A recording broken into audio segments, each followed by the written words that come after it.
વડોદરા મહાનગરપાલિકા તેમજ વહીવટી અધિકારીઓ અને શાસકો શહેરને સ્માર્ટ સિટી બનાવવાની વાતો કરે છે, પણ શહેરમાં પ્રાથમિક સુવિધાઓનો પણ પ્રજાને અભાવ જોવા મળે છે। પાણી અમૂલ્ય છે એ પાઠશાળામાં ભણાવવામાં આવે છે, પણ પાલિકામાં બેસેલા અધિકારીઓને આ મુદ્દે ગંભીરતા આવતી નથી।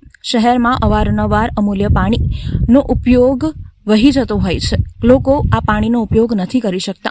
પાણીની લાઇનમાં ભંગાણ થતાં આ પાણી વહી જતું હોય છે, પણ આનું કાયમી નિરાકરણ લાવવાના પ્રયત્નો કરવામાં આવતા નથી। શહેરના દાંડિયા બજાર પિરામિડ રોડ ઉપર વાલ ફાટી જતા પાણી લીકેજ થયું હતું। અમૂલ્ય પાણીનો બિન ઉપયોગી વહી ગયું હતું।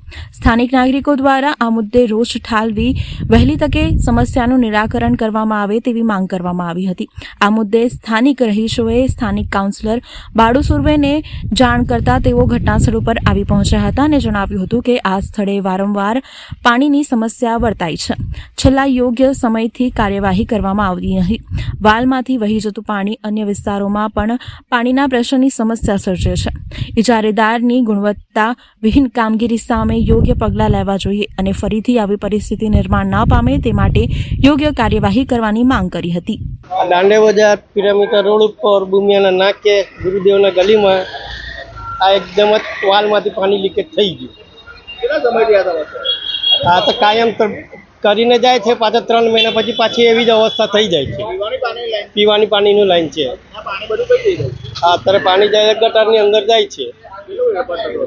તો કેટલું અત્યારે તેનું પણ નિરાકરણ કરી નહીં શકે, એટલું વધારે થઈ ગયું છે। તો આ માટે કોઈને રજૂઆત કરી?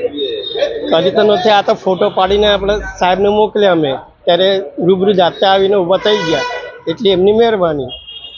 જેટલું બને એટલું વહેલા કામ કરાવડાવો। મારું સિરીઝ બાળુ, મારું નામ બાળુ જ છે। વોર્ડ નંબર 13માં લુલ્લા ક્લાસની બાજુમાં ભૂમિયાની ગલીમાં તમે જોઈ શકો કે છેલ્લા વર્ષમાં 6 થી 7 વખત પાણીની લાઇનમાં ભંગાણ થયું છે અને એવી રીતે રિપેર કરવામાં આવે ઇજારદાર દ્વારા કે હલકી ગુણવત્તાવાળું રિપેર કરવામાં આવે। એને શીશું લગાવવાનું હોય, વ્યવસ્થિત સરખી રીતે કામ ન કરવાના લીધે તમે જોઈ શકો વર્ષમાં 6 વખત આવું ભંગાણ થાય। હજારો ગેલન પાણી ગટરમાં જતું રહે। એમ પણ અમારા વિસ્તારમાં લોકોને પૂરતા પ્રેશરથી પાણી મળતું નથી। અમુક જગ્યાએ ગંદુ ને કાળું પાણી આવતું હોય છે ને ખરેખર લોકોને પાણીની જરૂર હોય ને વારંવાર રજૂઆતો કરવા પછી પણ પાણી ના મળે ને આવી રીતે પાણી ગટરમાં જતું હોય।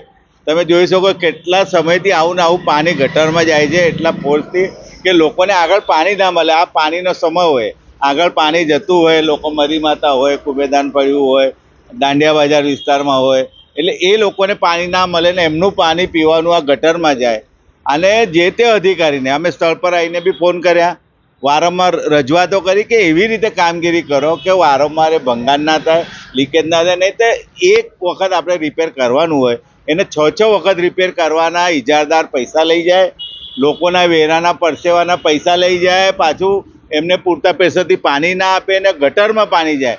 અમારી એવી માગણી છે કે જે બી ઇજારદાર છે કાયદેસર કાર્યવાહી એના પર કરવી જોઈએ, કડકમાં કડક તપાસ કરવી જોઈએ ને ફરી આવું ભંગાણ ના થાય ને સારી રીતે એને રિપેર કરવામાં આવે એવી અમારી માંગ।